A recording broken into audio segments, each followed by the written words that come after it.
Jake Morrison stood at the observation window of Kepler Station and watched the stars.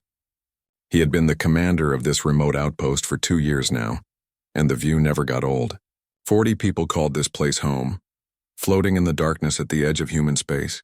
They were scientists mostly, studying the strange energy patterns coming from the purple nebula that stretched across their view like paint splashed on canvas. Lisa Bennett walked up behind him, carrying her data pad. She was the chief science officer, and the worried look on her face told Jake something was wrong. "We have a problem," she said quietly. "A big one." Jake turned to face her. "What kind of problem?" The sensors picked up something coming out of hyperspace. Not one ship, an entire fleet. Jake felt his stomach drop. Kepler Station was a research facility, not a military base. They had no weapons, no defenses, nothing but mining equipment and scientific tools. He followed Lisa to the command center where the rest of the senior staff waited. The main screen showed what the sensors had detected. Dozens of ships, each one massive, arranged in a formation that spoke of military discipline. They were alien vessels unlike anything in the human database. "Have they made contact?" Jake asked. Amy Rodriguez, their communications officer, nodded. "They're broadcasting on all frequencies. The computer is translating now." A voice filled the command center, deep and resonating through the translation software. "Humans of this station, we are the Zathrine Empire. Your species has been observed and evaluated. You will surrender all military assets and colonial holdings to our authority. You have 72 hours to comply. Resistance will result in the extinction of your species." Silence fell over the room. Jake looked at the faces around him. These were good people, smart people, but they were not soldiers. Danny Cooper, their best engineer, looked pale. Karen Foster, the medical officer, gripped the edge of her console. Chris Hamilton, who managed the station's daily operations, just stared at the screen. "Get me everything we have on these Zathrine," Jake said. "Lisa, I need to know what we're dealing with." "Amy, send a message to Earth immediately. They need to know what's happening." Lisa worked quickly, pulling up data as the computer analyzed the alien transmissions. "They've been watching us for months," she said, her voice shaking slightly. "They have records of our colonies, our patrol routes, everything. They think we're weak. Are we?" Danny asked quietly. Jake wanted to say no, but honesty stopped him. 40 civilians on a research station against an alien armada. The math was simple and terrible. Amy's fingers flew across her keyboard. "Message sent to Earth. It will take 6 hours to reach them, assuming these aliens don't jam our signal first." As if hearing her words, the communication system screamed with interference. The Zathrine had cut them off from the rest of humanity. "I'm getting a response from the Valiant," Amy said. "Captain Greg Palmer is asking for orders." The Valiant was a small patrol ship, normally used for escorting cargo and checking on remote stations like Kepler. Greg Palmer was a good captain, but his ship carried only 12 crew members and had light weapons meant for pirates, not war. "Tell Greg to stand by," Jake said. "I need to think," Chris Hamilton spoke up. "Commander, we should evacuate. We have enough shuttles to get everyone out before the deadline." "And go where?" Lisa asked. "They'll just hunt us down. They said they'd wipe out humanity if we resist." "So we surrender?" Danny's voice was sharp. "Just give up and hope they're merciful?" Jake looked at the alien fleet on the screen. He thought about Earth, about humanity's colonies, about the millions of people who had no idea what was coming. 72 hours. That was all the time his species had left as a free people, unless someone bought them more time. "We're not evacuating," Jake said. The words came out steady, more confident than he felt. "And we're not surrendering." Everyone stared at him. "Commander, we can't fight them," Chris said. "We're scientists, not soldiers." "I know what we are," Jake replied. "But Earth needs time to prepare. Someone has to slow these aliens down, make them think twice about how easy this will be." "You want us to fight an alien armada with mining equipment?" Danny asked. "I want us to make them bleed for every inch of this station," Jake said. "I want them to learn that humans don't roll over when someone threatens us." "Even if we lose, even if we all die here, we'll buy Earth the time they need." Karen Foster straightened up. "I'll set up medical bays for casualties." Danny nodded slowly. "I can weaponize some of our equipment. The mining lasers, the cargo loaders, maybe even the reactor system if we get desperate." Amy looked at Jake with something like fear and pride mixed together. "I'll keep trying to punch through their jamming. Earth needs updates." Chris Hamilton took a deep breath. "I'll coordinate our resources. If we're doing this, we'll need every advantage. Lisa pulled up station schematics on her screen. I'll analyze their broadcasts, see if I can find weaknesses. Jake felt a weight settle on his shoulders, but also a strange sense of purpose.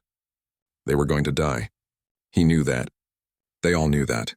But they would die fighting, and that meant something. Contact Captain Palmer, Jake ordered. Tell him the plan. He can leave if he wants. We won't hold it against him. Amy sent the message. The response came back almost immediately. Palmer says the Valiant is staying, Amy reported. He says if a bunch of scientists are brave enough to fight, then his crew won't be the ones who ran. Jake allowed himself a small smile. 52 humans against an empire. The odds were impossible, but humans had never been good at accepting the impossible. He activated the station-wide intercom. This is Commander Morrison. By now you've all heard about our visitors. I'm not going to lie to you. They're stronger than us, they have more ships, and they're offering us a choice between surrender and death. He paused, choosing his words carefully. I'm giving you a different choice. There's one shuttle left that can make it to a nearby colony. Anyone who wants to leave can go. No one will think less of you.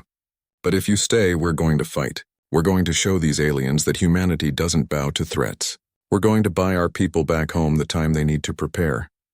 Jake waited, watching the faces on the monitor showing different sections of the station. Not one person moved toward the shuttle bay. All right then, Jake said, and his voice carried the pride he felt. Let's get to work. We have 72 hours to turn a research station into a fortress. The station burst into activity. Danny and his engineering team began dismantling equipment and rebuilding it into weapons. Karen organized supplies and prepared for wounded. Lisa dove deep into the alien communications, searching for any scrap of useful information. Jake looked out at the alien fleet hanging in space like dark promises. They expected fear. They expected surrender. They were about to learn that humans were full of surprises. The countdown had begun, and Kepler Station would make every second count. The Zothrine War Master studied the human station through his command ship's viewscreen. His name translated roughly to Breaker of Worlds, though humans could not pronounce it properly. He had conquered 47 species in his long career. Each one had followed the same pattern: shock, denial, then submission or flight. These humans were doing neither, and it puzzled him. They remain at their station, his tactical officer reported. No evacuation detected. Perhaps they are paralyzed by fear, the War Master suggested. But something about that felt wrong. He had seen fear before. This felt different.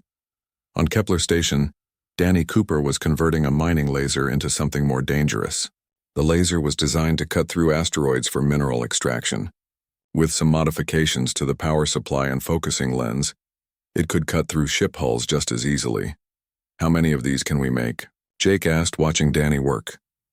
Maybe 5 if we strip parts from non-essential systems, Danny replied, not looking up from his work. They won't be pretty, but they'll hurt. Steve Parker, one of the maintenance crew, was helping with the conversion. He was normally quiet, but now he worked with intense focus. We can mount them at different points around the station. Give us coverage on all approaches. Jake nodded and moved on. Every section of Kepler Station was transforming. The cargo bay had become an armory where tools were being adapted into weapons. The botanical lab, where Helen Price grew experimental crops, had been fortified with emergency bulkheads. Helen herself was doing something unexpected. She had discovered that pollen from one of her alien plant samples interfered with electronic equipment. It's the spores, she explained to Lisa. They carry a natural electromagnetic charge. If we can spread them in space around the station, it might mess with their sensors. That's brilliant, Lisa said. She was exhausted, having spent 20 hours analyzing Zothrine communications. I found something too. They're broadcasting this whole thing back to their empire. They want other species to see how easily they crush us.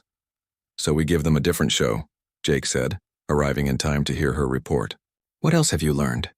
Lisa pulled up her notes. Their military has never lost, not once. They've conquered hundreds of worlds, and no one has ever fought back after seeing their fleet. Their entire strategy depends on psychological shock. Then we break their pattern, Jake said simply. The deadline approached. 48 hours had passed since the ultimatum. The Zothrine sent another message, expecting to hear surrender terms. Instead, Amy Rodriguez sent back a single word in their language that the computer had helped her construct. No. The War Master received the message and felt something he had not experienced in decades. Confusion. These humans had no chance of victory. They knew this. Their sensors would tell them the power difference. Yet they refused. Prepare for assault, he ordered. Use minimal force. Capture as many alive as possible. I want to understand what defect in their thinking makes them resist. The first wave of Zatharine fighters launched. They moved in formation expecting no resistance. What they found instead changed everything. Helen's spores had been released, creating a cloud around Kepler Station that scattered sensor readings. The alien fighters flew in half-blind, relying on visual confirmation. That was when Danny's converted mining lasers opened fire. The beams lanced through space, striking 2 fighters before the aliens could react. The Zatharine scattered, shocked that the humans had weapons at all. They returned fire, but their targeting system struggled with the spore interference. Captain Greg Palmer and the Valiant joined the fight. His small ship darted between alien vessels too quick for their heavy weapons to track. He fired missiles at close range, destroying another fighter before breaking away. They're not expecting us to fight back, Greg said over the comm to Jake. Use that. Keep them off balance. The battle raged for 3 hours. Kepler Station took damage. Holes punched through the outer hull in 2 sections, but the Zatharine lost 7 fighters and had 4 more damaged. For an empire that never lost, these were unacceptable casualties for such a small target. The War Master pulled his forces back, re-evaluating. How many humans defend that station? Scans show approximately 50 life signs, his tactical officer reported. 50. The War Master had lost 7 trained pilots to 50 civilians with improvised weapons. He felt anger building, mixed with something else. Respect? No, that was impossible.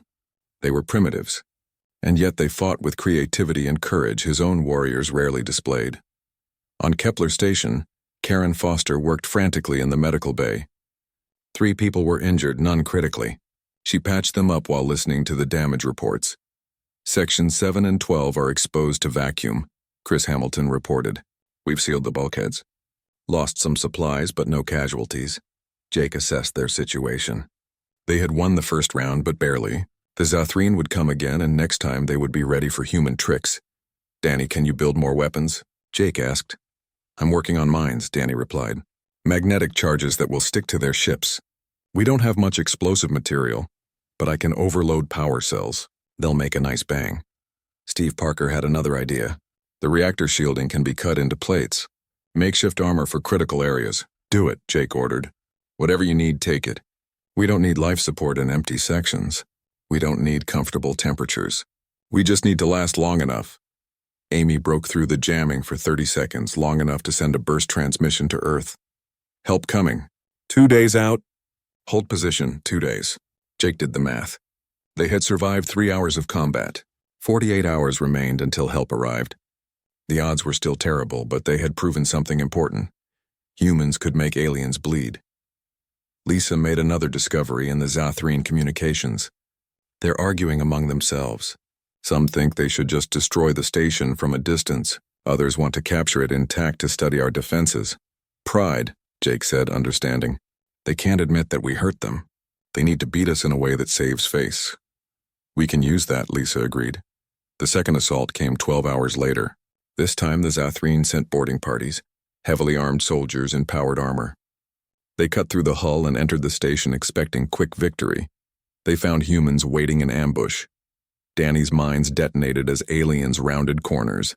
Converted cargo loaders swung improvised weapons with crushing force. Humans fought with tools, with desperation, with a ferocity that shocked their attackers. Steve Parker led a team that collapsed a corridor on top of advancing aliens. Karen Foster fought alongside her medical staff to defend the medical bay when aliens tried to breach it. Even Helen Price, who had never heard anything in her life, used her botanical knowledge to release chemical irritants that affected the aliens' breathing. The boarding party retreated after losing a third of their number. They had expected weak resistance. Instead, they faced humans who turned every part of their environment into a weapon. The War Master watched the retreat and felt true alarm for the first time. What are these creatures? His advisor checked records. They call themselves humans. This is their first contact with our empire. First contact and they fight like this? The War Master studied the battle footage. They are not warriors. Our intelligence shows they are scientists, researchers, yet they fight as if they have nothing to lose. Perhaps they do not understand they cannot win, the advisor suggested. No, the War Master said slowly. They understand perfectly. They simply do not care. They would rather die fighting than live in submission. The concept was alien to the Zathreen. No species they had encountered possessed this quality. It should have made them easier to defeat. Instead, it made them terrifying. On Kepler Station, Jake counted their losses. 5 dead, 12 wounded. The station was failing, systems breaking down faster than they could repair them. But they were still here, still fighting. Earth's fleet is 36 hours out, Amy reported. We just need to last. Jake looked at his exhausted crew. They were bloody, scared, and pushed beyond their limits, but not one of them suggested surrender. Then we last, Jake said. Whatever it takes. The third day of the siege began with alarms screaming through what remained of Kepler Station. Jake woke from a brief sleep to find Lisa already at her station, her face illuminated by monitor screens. They're trying something new, she said as Jake approached. Look at this formation. The Zathreen fleet had reorganized. Instead of attacking directly, they were surrounding the station at a distance, setting up what looked like weapons emplacements. They're going to bombard us, Chris Hamilton said, studying the pattern. Looks like they gave up on taking the station intact. Jake felt a cold certainty settle in his gut. This was it. They had hurt the aliens enough that pride no longer mattered. How the Zathreen just wanted them dead. How long do we have? He asked. Maybe an hour before those platforms are online, Lisa replied. Once they start firing, our shields will last maybe 10 minutes. 10 minutes. After everything they had survived, everything they had done, it would end in 10 minutes of fire from space. Danny Cooper appeared in the doorway, covered in grease and burns from working on damaged systems. I heard.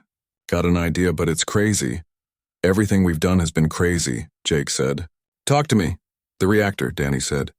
We can overload it manually. If we time it right, we can create an explosion big enough to take out anything close to the station, including us, Steve Parker added, having followed Danny. We're dead anyway, Danny said bluntly. But if we take some of them with us, maybe it matters. Maybe it scares them enough to think twice about Earth. Jake looked around the command center. Karen Foster had come in, still wearing her blood-stained medical coat. Helen Price stood near the back, looking small but determined. Amy Rodriguez kept working at her communication station, still trying to get messages through the jamming. There might be another way, Lisa said suddenly. She was staring at something on her screen, her eyes wide. I've been analyzing their broadcasts. The whole Empire is watching this battle. Every species they've conquered, every world they control, they're all seeing humans fight back. So? Chris asked. So we're not just fighting for time, Lisa continued, her voice gaining strength. We're fighting for every species that ever wanted to resist. If we can show them that the Zathreen can be hurt, can be beaten, we might inspire rebellions across their empire. That's a nice thought, Danny said.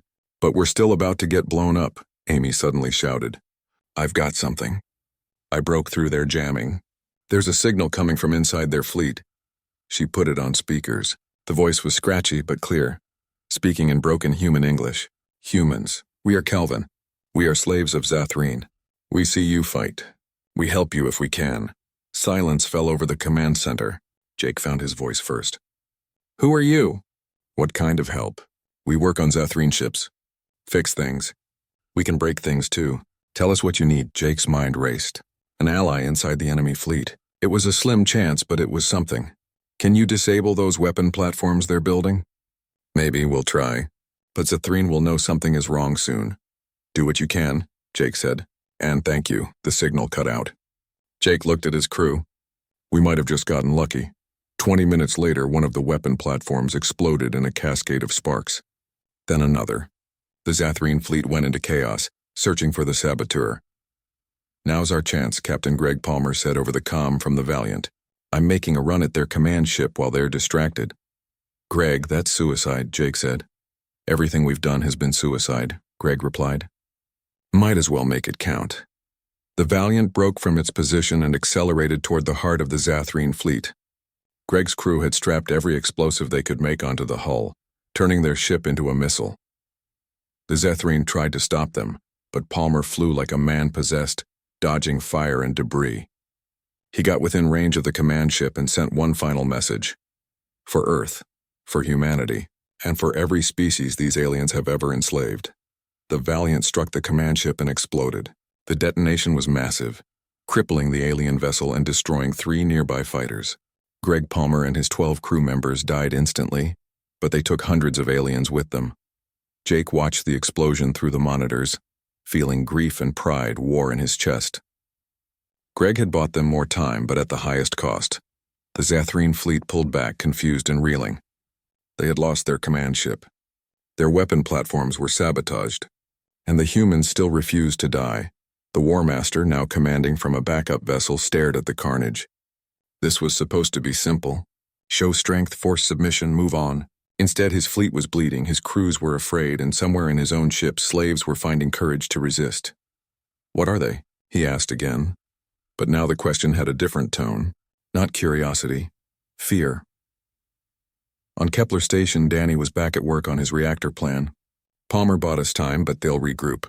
We need to be ready. Steve Parker had found more reactor shielding and was installing it around critical systems. This stuff can't stop their weapons forever, but it might let us last a few more minutes. Helen Price approached Jake with news. I released more spores. Our whole sector is covered now. Their sensors are nearly useless inside the cloud. Good work, Jake said. He could see she was terrified but working anyway. That was courage, he thought. Not the absence of fear, but action despite it.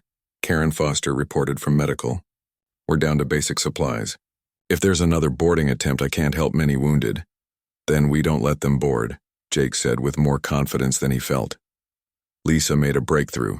I've decoded more of their battle language. They're operating far from their supply lines. Every ship they lose, every soldier who dies can't be replaced easily. We're not just fighting for time. We're actually hurting them. How much? Jake asked. They've lost about 30% of their fleet, Lisa calculated. For an empire that never loses, that's catastrophic. Other species are watching. Word is spreading that humanity fought back and made it costly. Amy picked up more signals from the Kelvin. They say the Zathrene are arguing. Some want to destroy us from maximum range. Others want to retreat entirely. What's stopping them? Chris asked. Pride, Lisa said. If they retreat from 50 humans on a damaged station, it will shatter their reputation across the galaxy. They're trapped by their own image. Jake understood. The Zathrene had built their empire on fear and overwhelming force. Kepler Station had broken that image. Now the aliens had to either restore their reputation or accept that they could be resisted. Danny appeared again. Reactor plan is ready. Say the word and I can set it off. We'll take out everything within a kilometer. Hold that as a last resort, Jake ordered. We're not dead yet. The Zathrene attacked again, but this time with more caution. They had learned to respect human defenses. Their troops advanced slowly, checking for traps and ambushes. The battle that followed was brutal. Humans fought in corridors and junctions, using every trick they had learned. Danny's mines took a toll. Steve's improvised armor saved lives. Helen's chemical irritants slowed alien advances. But the aliens kept coming. They had numbers and training. The humans had only desperation and will. Karen's medical bay was overwhelmed. She worked on wounded while the station shook from weapons fire. She lost 2 patients despite her best efforts and had to move on to the next. Jake coordinated the defense from the command center, but he knew they were losing. Life support was failing. Power systems were dying. They had maybe 6 hours left before the station became uninhabitable. Then Amy picked up a new signal. She almost didn't believe it at first. Jake, she said, her voice shaking. Earth fleet just dropped out of hyperspace. They're here. They're actually here. Jake looked at the screen. Dozens of ships, human ships, arriving like cavalry from old stories. Admiral Catherine Price, Helen's sister, commanded the fleet. This is Admiral Price to Kepler Station. Sorry, we're late. Let's finish this fight.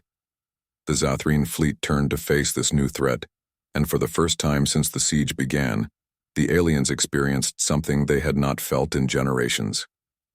Fear. The arrival of the Earth Defense Fleet changed everything in an instant. Jake watched the tactical display as human warships spread out in attack formation.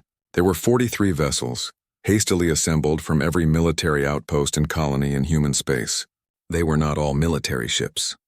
Some were armed cargo haulers, retrofitted colony transports, Even a few luxury yachts carrying missile pods. They brought everything they could fly, Lisa said, awe in her voice. Admiral Catherine Price's command ship, the Defender, led the formation. Her first broadcast went wide, transmitted on every frequency so both the Zathrene and the rest of the galaxy could hear. This is Admiral Catherine, Price of Earth Defense Fleet. The people of Kepler Station have shown the galaxy what humanity is capable of. Now we show you the rest. The Zathrene War Master, still reeling from the loss of his command ship, tried to reorganize his forces. His fleet still outnumbered the humans, but his crews were shaken. They had spent days trying to overwhelm 50 civilians and failed. Now they faced trained warriors and warships. All vessels attack formation, the War Master ordered. Show them the power of the Empire. But his subordinates responded slowly. Fear had infected the fleet. The impossible resistance of Kepler Station had broken. Something in the Zathrene military mindset. The space between the two fleets erupted in fire. Admiral Price had studied every second of footage from the siege. She had watched how Jake Morrison's crew adapted civilian equipment into weapons. She had seen Greg Palmer's final sacrifice. She had learned from their improvisation and incorporated it into her tactics. Human ships did not fight in neat formations. They scattered and regrouped, using unpredictable patterns that confused Zathrene targeting systems. They took risks that military doctrine said were suicidal, but they worked because the aliens expected conventional warfare. Jake watched from Kepler Station as the battle unfolded. His exhausted crew gathered around monitors, cheering as human ships landed hit after hit on the alien fleet. Lisa, can you transmit what you learned about Zathrene weaknesses to the fleet? Jake asked. Already doing it, Lisa replied. Her fingers flew across her keyboard. Sending everything. Ship configurations, communication protocols, tactical patterns.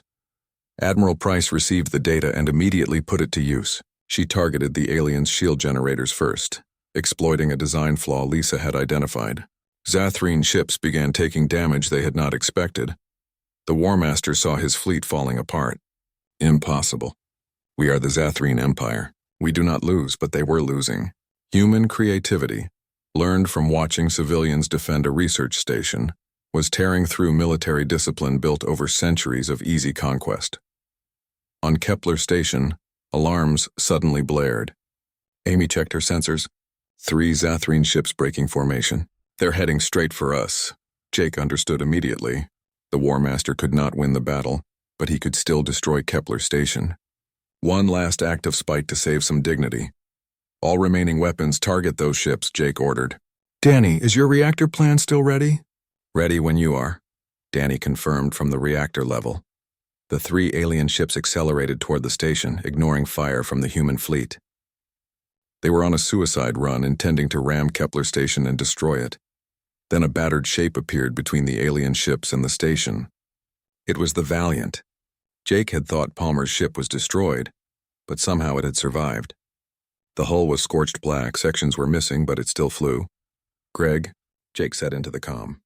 You're alive. Mostly. Palmer's voice came back, weak but determined. Escape pods picked us up after the explosion. Managed to get the Valiant flying again. She's held together by hope and duct tape, but she'll do for one more run. Greg, no. You've done enough. Not yet, I haven't, Palmer replied. Tell my crew I'm proud of them. Tell Earth we went out fighting. The Valiant turned directly toward the oncoming Zathrene ships. Palmer pushed his damaged engines to maximum, accelerating on an intercept course. What's he doing? Chris asked. Saving us, Lisa said quietly. One last time. The Valiant collided with the lead Zathrene ship at full speed. The impact triggered a chain reaction, the explosion consuming all 3 alien vessels. Greg Palmer and what remained of his crew died in the fireball, but Kepler Station survived. Jake closed his eyes briefly. Palmer had saved them twice now. The man was a hero, but heroes had a habit of dying young. The battle continued to rage around them. The human fleet pressed their advantage, but the Zathrene still had numbers. It became a grinding fight, both sides taking heavy losses. Admiral Price made a decision. She broadcast on all channels, including the one the Kelvin slaves used. Attention all enslaved species within the Zathrene fleet. The humans of Kepler Station showed you that resistance is possible. Now I offer you freedom. Disable your ships, sabotage their systems, and we will grant you sanctuary. The empire ends today. The effect was immediate. Across the Zathrine fleet, slave workers who had been watching the impossible defense of Kepler Station rose up. They shut down engines, corrupted navigation systems, vented atmosphere from weapons rooms. Decades of suppressed rage exploded in coordinated rebellion. The War Master watched his empire crumble. Ship after ship went dark or began firing on its neighbors as slaves took control. The humans had not just defeated his fleet. They had inspired a revolution. Retreat, he ordered. All ships capable of movement retreat to hyperspace. But few ships answered. Most were disabled by internal sabotage. Others were destroyed by the human fleet. The Zathrine Empire's greatest armada was dying, killed by 50 civilians who refused to surrender and freed slaves who learned hope from their example. Jake watched as alien ships began jumping to hyperspace in disorganized retreat. Less than a third of the original fleet escaped. The rest were destroyed, captured, or disabled by rebellious slaves. We won, Chris said, disbelieving. We actually won. Greg won, Jake corrected quietly. Palmer and everyone else who died here. They're the real heroes. Karen Foster left her medical bay and came to the command center. She looked like she had aged 10 years and 4 days. Final count. 18 dead from Kepler Station. 24 wounded. The Valiant's entire crew of 12 are gone. 30 dead to buy humanity time and spark a galactic revolution. The price was high, but Jake knew it could have been so much worse. Admiral Price's ship approached the station. Kepler Station, this is Admiral Price, permission to come aboard. I'd like to meet the people who changed the galaxy. Jake looked at his crew. They were exhausted, bloody, and traumatized. They were also alive, and they had done the impossible. Permission granted, Admiral. Welcome to Kepler Station. As rescue ships began arriving to help with repairs and medical care, Lisa pulled up her analysis of intercepted Zathrine communications. Jake, you need to see this, she said. The battle was broadcast across the galaxy. Every species under Zathrine control watched us fight. Some are already rising up against their oppressors. How many? Jake asked. At least 15 worlds so far, Lisa said. Maybe more. The Empire is fracturing. Steve Parker joined them, carrying tools to begin repairs. So what now? Jake looked at the damaged station around him, at the exhausted faces of his crew, at the debris field where Greg Palmer had made his final stand. Now we rebuild, Jake said, and we make sure everyone who died here is remembered. They bought humanity more than time. They bought us respect and they gave the galaxy hope. Danny appeared, covered in reactor coolant. Speaking of rebuilding, we need to fix about 1,000 things before this station is livable again. Then let's get started, Jake said. We're not going anywhere. Admiral Price boarded the station an hour later. She immediately asked to be taken to meet the crew. When she saw her sister Helen, the two embraced for a long moment. You did good, Catherine told Helen. Your spore idea saved lives. We all did what we could, Helen replied quietly. Catherine turned to Jake. Commander Morrison, on behalf of Earth and humanity, thank you. Your defense of this station bought us the time we needed and inspired a galaxy. That's more than any military victory could achieve. We lost 30 people, Jake said, including Captain Palmer and his crew. And we'll honor every one of them, Catherine promised.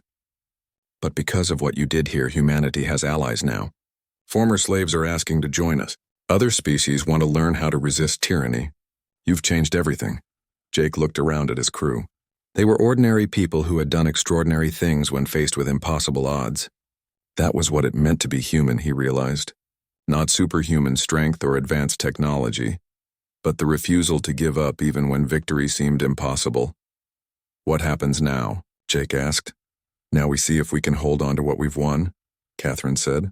The Zathrine will regroup eventually, but next time we'll be ready, and we won't be alone. 3 days after the battle, Kepler Station looked like a salvage yard. Repair crews from the Earth fleet worked around the clock to restore critical systems. Bodies had been recovered and prepared for burial. Wounded were stabilized and transported to better medical facilities.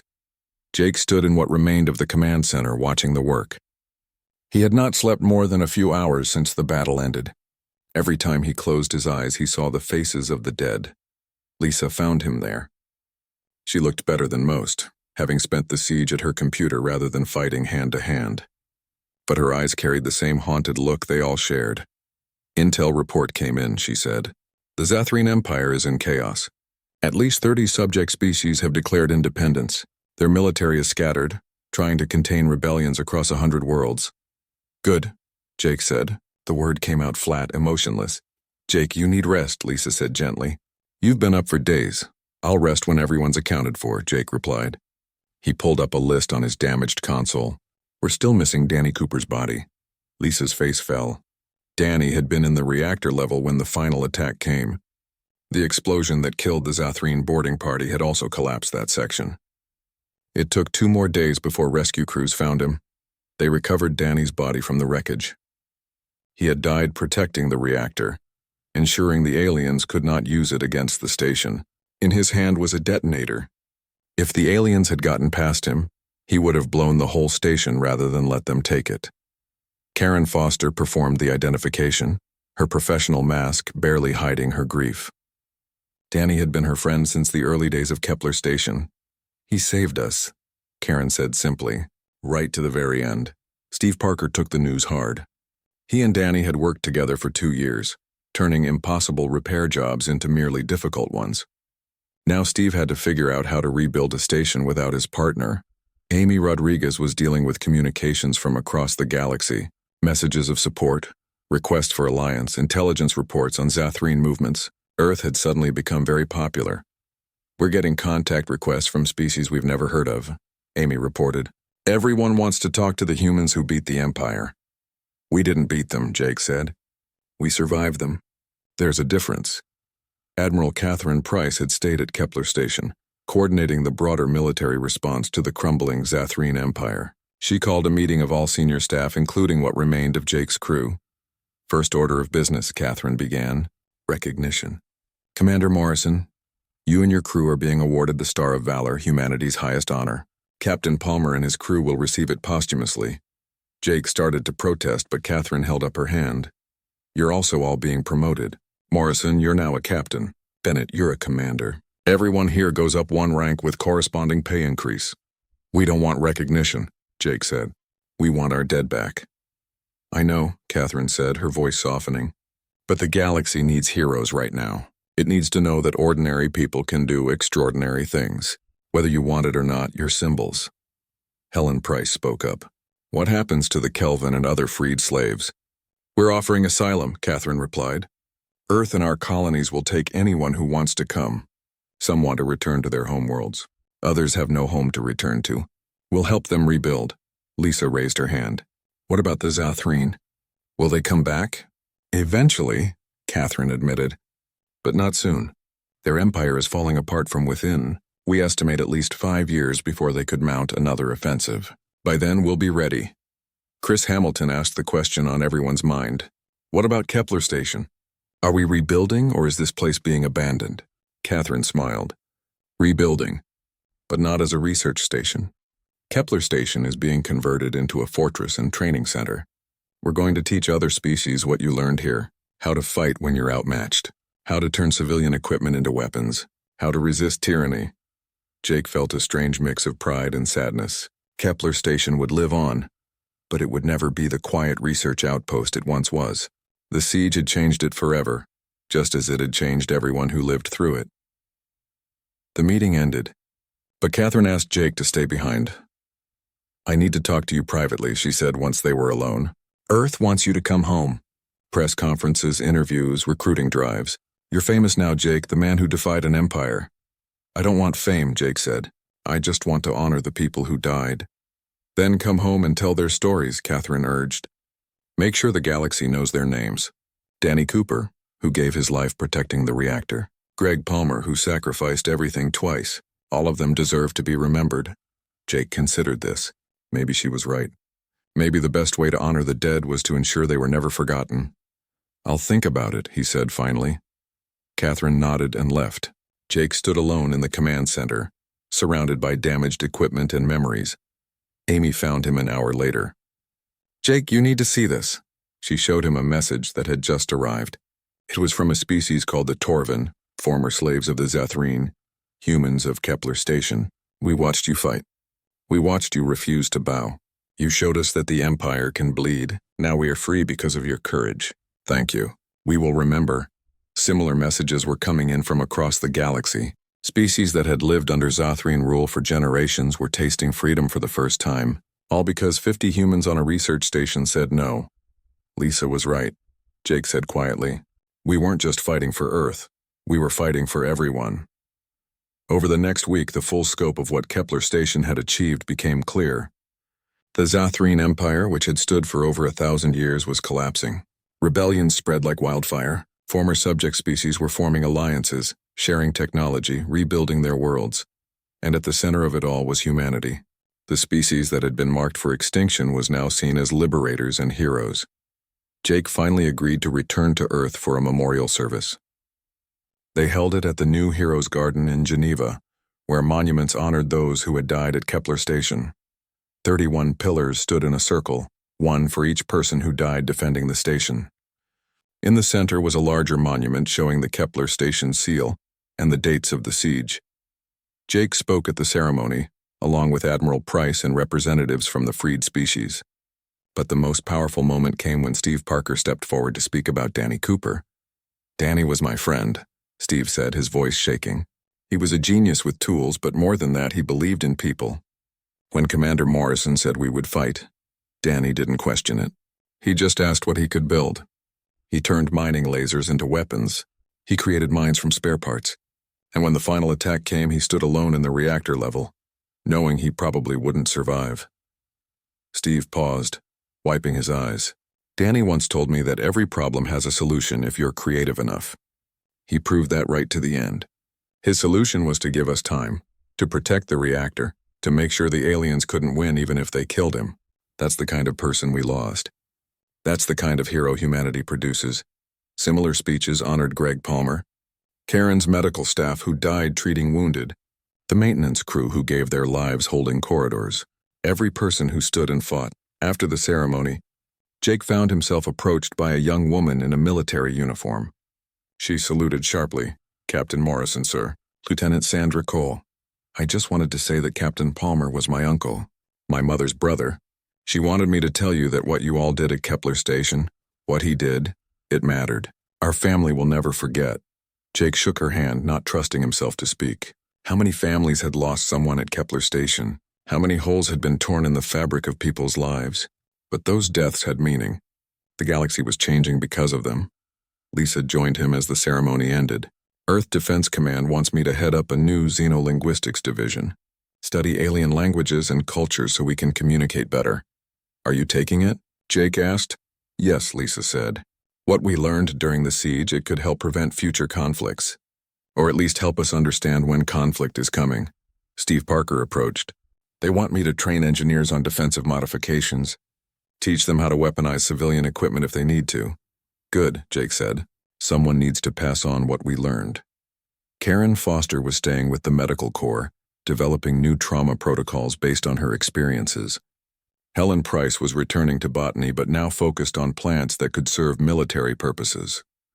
Chris Hamilton was taking a position in logistics, coordinating supplies for Earth's expanding defense network. Amy Rodriguez found a home in intelligence, using her skills to monitor communications across the galaxy and maintain contact with humanity's new allies. Everyone was moving forward, carrying the lessons of Kepler Station with them. Catherine Price offered Jake command of Earth's new frontier defense forces. We need someone who knows how to fight when you're outmatched, she said. Someone who can inspire others the way you inspired your crew. Jake looked at the monument to the fallen, at the pillars representing 31 lives ended too soon. I'll do it, he said. 6 months had passed since the siege of Kepler Station. Jake Morrison stood at the window of his new office on Mars Defense Command and looked out at the red planet below. So much had changed in half a year that sometimes he felt like he was living someone else's life. Kepler Station had been rebuilt and expanded. It was now 3 times its original size, bristling with weapons and serving as both a military outpost and a training center. Every week, representatives from newly freed species arrived to learn human defensive tactics. Jake had overseen much of the reconstruction, but he spent most of his time at command headquarters now. Admiral Catherine Price had made him Director of Frontier Defense, responsible for protecting humanity's borders and training officers in unconventional warfare. His first class of trainees had just graduated. 100 officers from Earth and the colonies, all taught the lessons learned at Kepler Station. Think creatively. Never surrender. Make the enemy pay for every inch. Lisa Bennett stopped by his office with intelligence reports. She ran the Xenolinguistics division from Earth, but visited Mars regularly to brief Jake on alien communications. Good news and bad news, Lisa said, dropping a data pad on his desk. Good news is the Zathrene Empire continues to fragment. Another 6 species declared independence last week. Bad news is some Zathrene hardliners are regrouping in the outer territories. They haven't forgotten about us. Let them remember, Jake said. Maybe next time they'll think twice. There's something else, Lisa added. We've been contacted by the Varan Confederation. They want to form a mutual defense alliance. Apparently they were impressed by how we fought at Kepler Station. Jake pulled up information on the Varan. They were a spacefaring species that had successfully resisted Zathrene expansion before, but at great cost. An alliance with them would strengthen humanity's position considerably. Recommend acceptance, Jake said. We need allies. The galaxy is more dangerous than we thought. Lisa nodded. I'll pass that along to the diplomatic corps. How are you doing, Jake, really? It was the question everyone asked, but no one expected an honest answer to. Jake considered lying, saying he was fine, but this was Lisa. She had been through the siege with him. I still see their faces, Jake admitted. Danny, Greg Palmer, all of them. Sometimes I wonder if we made the right choice. If we should have evacuated and lived to fight another day. If you had evacuated, the Zathrene would have attacked Earth unprepared, Lisa said firmly. Millions would have died. Instead, you bought time for the fleet to mobilize, inspired rebellions across the Empire, and showed the galaxy that humans don't break easily. You made the only choice you could. Doesn't make it easier to live with, Jake said. No, Lisa agreed. But it makes it meaningful. Steve Parker had been promoted to chief engineer for all of Frontier Defense. He visited Mars to show Jake his latest designs. Civilian equipment that could be quickly converted to military use, defensive modifications for space stations, new types of mines and improvised weapons. The training center is using all of this, Steve explained. We're teaching engineers from a dozen species how to weaponize their environment. Some of them are improving on our designs. Good, Jake said. Innovation wins wars. Steve hesitated, then added quietly, I think Danny would be proud. We're taking what he started and making it better. He'd probably have 20 new ideas by now, Jake said with a sad smile. The man never ran out of solutions. Karen Foster had written a medical textbook based on her experiences during the siege. It was required reading in every military medical program across human space. She visited Mars to give lectures on trauma care in combat situations. How's the new medical bay at Kepler Station? Jake asked when she stopped by his office. State of the art, Karen replied.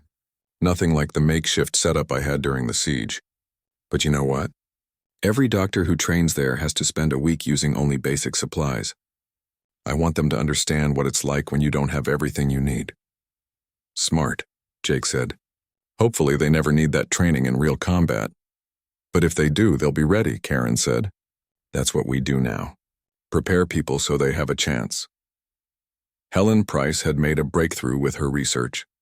The spores that disrupted Zathrene sensors during the siege had been refined into a deployable countermeasure system. Human ships could now generate sensor interference clouds when needed. Your sister says you've been nominated for the Scientific Achievement Award, Jake told Helen when she came to Mars for a conference. Because I got lucky with alien pollen, Helen said dismissively. But if it helps protect people, I guess that's what matters. It does help, Jake assured her. And it wasn't just luck. You saw a problem and found a creative solution. That's what won at Kepler Station. Chris Hamilton had become a logistical genius, coordinating supply lines for Earth's expanding military. He made sure every outpost, every ship, every training center had what it needed when it needed it. Remember when our biggest logistical challenge was making sure Kepler Station had enough coffee? Chris said during a supply review meeting. Simpler times, Jake agreed.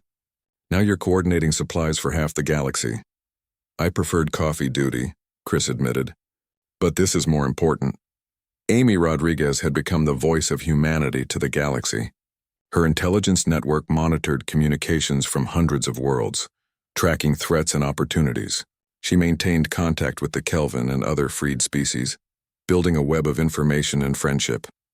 "We're getting reports of Zathrine remnants trying to reclaim lost territory," Amy briefed Jake. "Nothing major yet, but they're probing defenses on frontier worlds. Send warnings to anyone in their path," Jake ordered, "and offer military advisors if they want them." "Already done," Amy said with a slight smile. "I figured you'd say that." The news that shocked everyone came 3 months after the memorial ceremony. Captain Greg Palmer and 2 of his crew were alive. Their escape pods had been picked up not by human ships but by a Torvan patrol. The Torvan, having no way to contact Earth immediately, had cared for the survivors while waiting for diplomatic channels to open. When the Mutual Defense Alliance was being negotiated, they revealed their surprise. Jake was on the first ship to the Torvan homeworld to collect Palmer and his crew. When Greg walked off the Torvan medical ship, he looked thinner and tired, but he was smiling. "Heard you've been busy while I was gone," Greg said, shaking Jake's hand. "We thought you were dead," Jake said, emotion threatening to overwhelm him.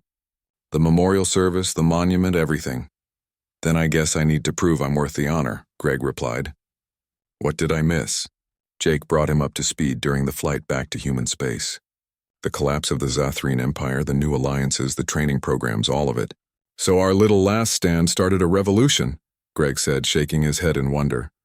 "Who would have thought?" "You did," Jake pointed out. "You said we needed to show them that humans don't give up." "I was just trying to buy time," Greg admitted. "I didn't expect to spark a galactic uprising." Greg Palmer was promoted to admiral and given command of the frontier fleet. His first action was to visit Kepler Station and see what it had become. The station was unrecognizable. Where there had been research labs, there were now training facilities. Where there had been observation lounges, there were now tactical centers. It was a fortress, a symbol, a promise that humanity would never be caught unprepared again. "It's not the same place," Greg said quietly as Jake showed him around. "No," Jake agreed, "but maybe that's okay. Places change. People change. What matters is we remember why it changed." They stopped at a memorial wall where all 31 names were engraved. Danny Cooper's name was at the top, with a description of his sacrifice. Next to each name was a photo and a brief story of what they had done during the siege. "They'll never be forgotten," Jake said. "Every trainee who comes through here learns these names. They learn what these people did."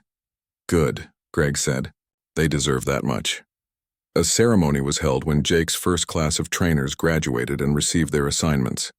They would go to newly freed worlds, to frontier colonies, to allied species who wanted to learn human defensive tactics. Jake addressed the graduating class. "You've learned technical skills here. How to modify equipment, how to set up defenses, how to fight when you're outmatched. But that's not the most important lesson of Kepler Station." He paused, making sure he had everyone's attention. "The most important lesson is this. When faced with impossible odds, when the enemy demands surrender, when everything seems lost, humans have a choice. We can give up or we can fight. We can accept defeat, or we can make the enemy pay for their victory." The people who defended Kepler Station chose to fight. Some of them died. But their sacrifice bought Earth time, inspired a galaxy, and changed the course of history. Jake gestured to the memorial wall. "These are your teachers. These are the people whose example you carry forward. Honor them by never giving up. Honor them by protecting those who can't protect themselves. Honor them by being the kind of person who stands firm when others run." The graduates stood at attention, understanding the weight of what they were being asked to carry. One of them, a young lieutenant named Alex Reeves,